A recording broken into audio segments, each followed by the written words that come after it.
Los periodistas. El rincón del vino, el rincón de Leticia, el rincón del alma y ahora el rincón de la humildad también ante los vinos, aquí en el espacio de los periodistas. Leticia Álvarez González, gracias nuevamente. Gracias. A ver, en el programa pasado yo te dejé ahí pendiente un tema que es el de los mitos del vino. Normalmente la gente piensa, lo que dije en el primer programa, que el mejor blanco es un tinto, que los Riojas son mejor que los Ribera, que los Burdeos son mejores que los Borgoña, que los blancos dulces son para mujeres y no para hombres, que los blancos dulces son para postres y no para el foie o para entradas determinadas, que el champán solo se bebe en las fiestas, el espumoso solo se bebe en las fiestas. Hay mitos que si un vino hay que destaparlo 3 días antes de beberlo, o 40 minutos, o 37, si debe estar a 18 grados de temperatura, o a 13.5, o a 6, si es una copa de un tamaño, de un formato, si el champán se debe beber en una copa de flauta o en una copa ancha, que fue la original, ¿no? De copa ancha. Todos estos mitos obedecen a las leyendas negras, a la incultura. ¿Cuántas son ciertas? ¿Qué hay de cierto en todo lo que acabo de decir? A ver. ¿O no hay nada de cierto? Sí, claro, digo, en todo hay algo de verdad y algo de mentira, ¿no? Y las verdades absolutas no existen ni las mentiras absolutas. Entonces, otra, que las mejores etiquetas de vino son las del alemán, porque te describe todas las características.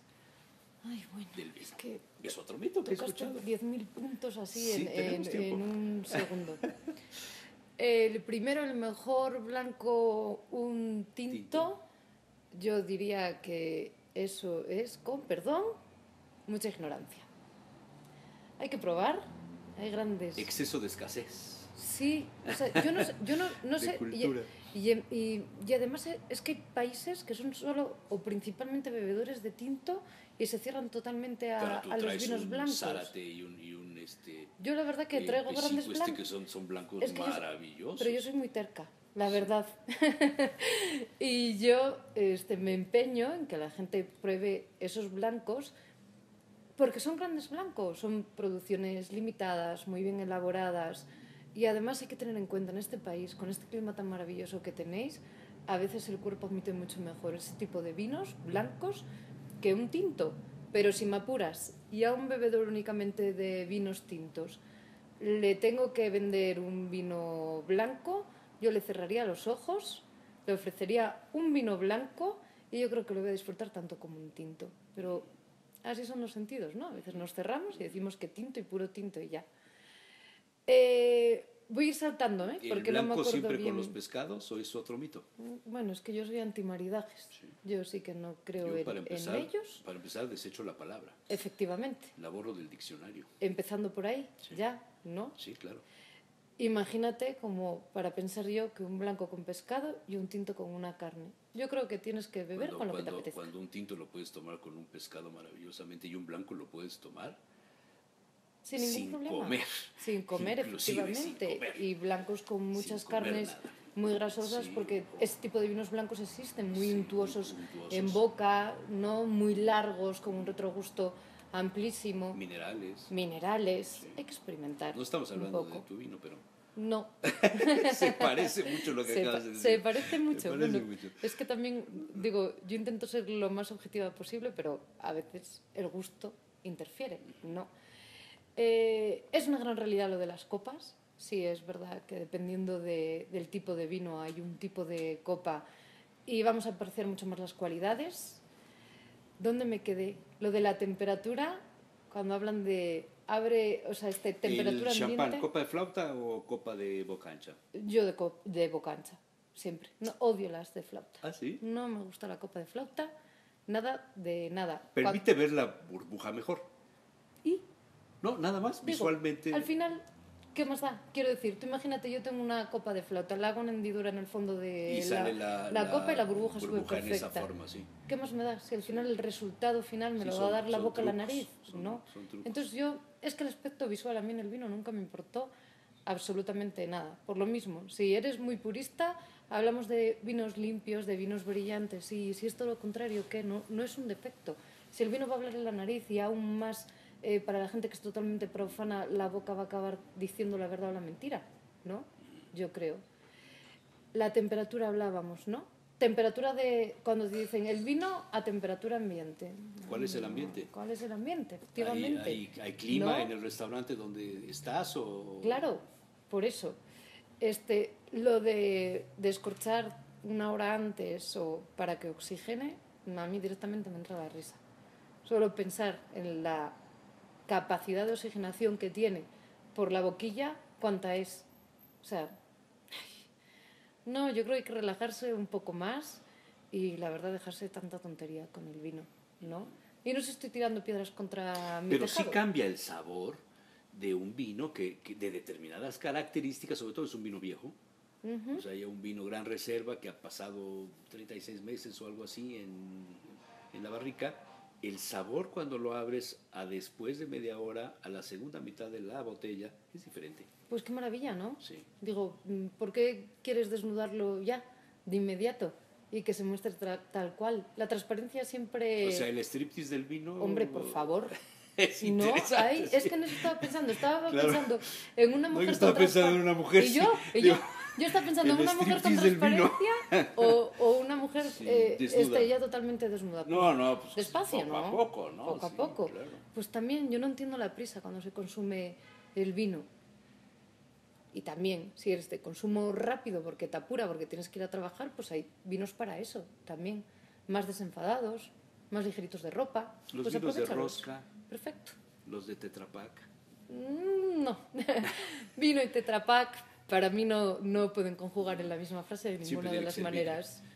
Efectivamente. Tiene que ser botella. Claro que sí. Aunque sea rosca. Efectivamente. Aunque sea un aglomerado de plástico forrado de madera o de corcho. Ahí también es otro de los mitos que tenemos que romper un poco, ¿no?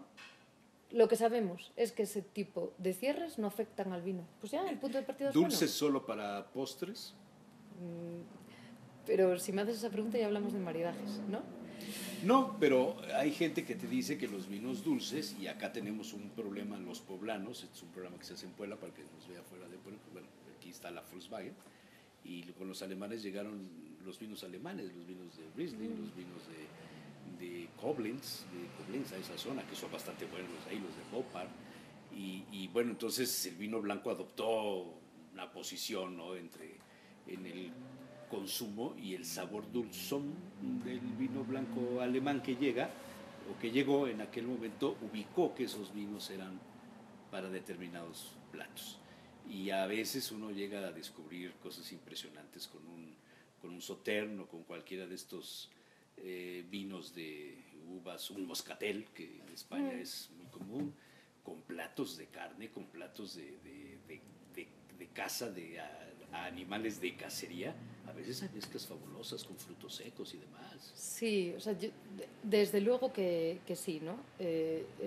Yo hace como 4 años fuimos a una cena, era puro vino de Jerez, oloroso, palo cortado, o sea, empezamos con fino y manzanilla, luego oloroso, palo cortado, amontillados y acabando por vinos dulces.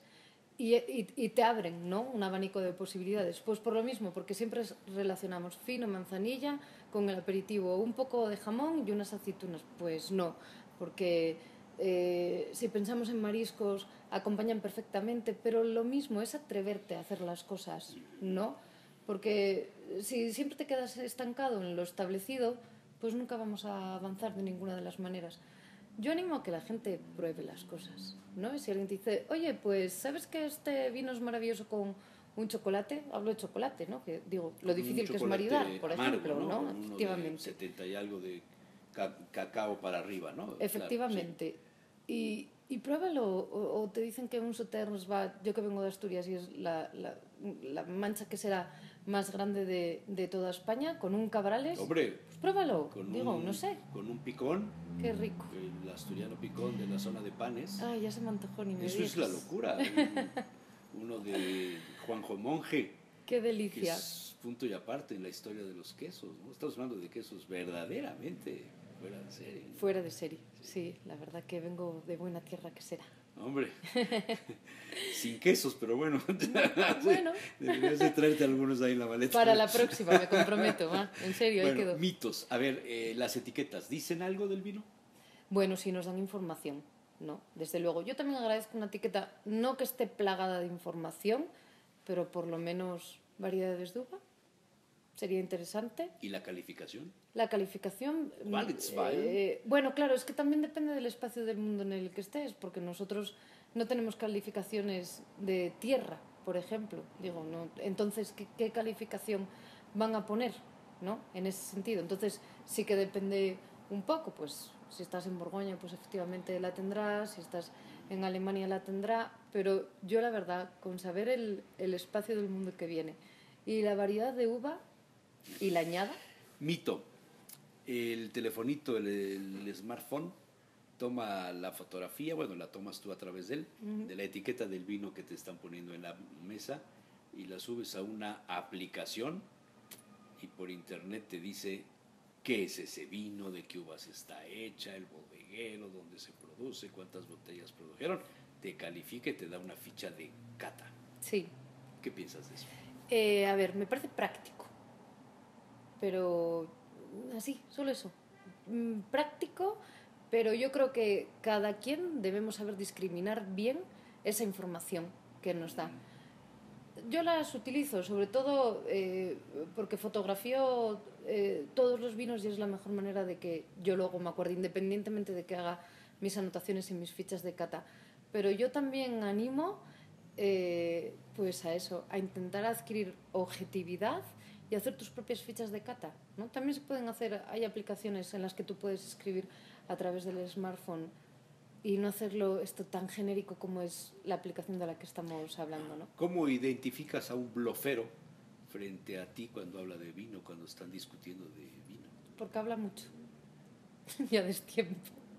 El que habla mucho y a destiempo del vino es blofero. Bueno, es una manera muy general, ¿eh? Digo, El que dice todo tiene, qué rico, qué sabroso, todo tiene matización. no tiene madre, porque así dicen algunos, no tiene cuate, está increíble. Esos calificativos en el mundo del vino no existen. Eso en el mundo de la cata no existe. No existe. Pero fuera de la cata, cuando estamos en degustación, Sí. pues qué bien, no digo que haya gente que se apasione y que utilice el término qué padre para el vino, pues es bonito también, Claro. ¿no? Oye, el último vino que te ha sorprendido, ¿cuál es? Ay, madre. Esa marca no la conozco. No, es que estaba pensando porque habrá uno que se es llama que hay Ay, madre. tantas marcas que no hay uno que se llame Ay Madre. La verdad que me sorprendió, ¿eh? Sí, claro. No hablamos de disfrutar y así, que también me sorprendió muchísimo Zárate. Es un vino... El blanco que tomamos el sí, otro día. Es un vino de la denominación de origen Rías Bajas, un albariño 100%, y con un concepto muy borgoñón a la hora de elaborar. Súper mineral. Sí. Es que, fíjate tú que, por ejemplo, la denominación de origen Rías Bajas, hubo una época que como se vendía tan bien, ¿no? Hasta las mismas levaduras utilizaban, se parecían todos muchísimo. Catabas 20 y era todo igual. Todos sabían igual, efectivamente. Claro. Sí, y de repente, o sea, yo me acuerdo además que llegó a mi casa y me dice mi padre, tengo un albariño, luego lo tomamos y dije, ay no, un albariño. Pero papá, el albariño no. siempre sabe albariño, ¿no? El gallego decía eso, ¿no? Es que el albariño siempre sabe albariño. Sí, bueno, menuda defensa, ¿no? Menuda el albariño defensa. siempre sabe albariño, sí señor. No, Sí, pues sí, así vamos a vender pues bien. mal. Muy mal, efectivamente. Claro. ¿Cuál es el sabor del albariño? ¿Cuál es el carácter diferenciador respecto a un verdejo, a un chardonnay? No, digo, algo tendrá que tener. Y los albariños pasados por madera. Bueno, por ejemplo, esta bodega sí elabora ¿Zárate? ese tipo de vinos. Muy pocas botellas y son muy, muy, muy especiales, ¿no? Pero el joven que puede ¿Había ser... por ahí un Gran Bazán? ¿Es albariño ese? Sí, ¿verdad? Sí. Es la de una botella ámbar. Ámbar. Sí, Interesante, sí. ¿no? Interesante. El precio no, pero el vino interesante. Sí, la verdad que es un vino interesante. Sí, pero yo ya voy a bodegas más chiquitinas, más especializadas, que rescaten el ¿Qué es un concepto que están ustedes desarrollando en Tierras de Uva? Sí, fíjate. Ahí en la Noria, los vinos tranquilos.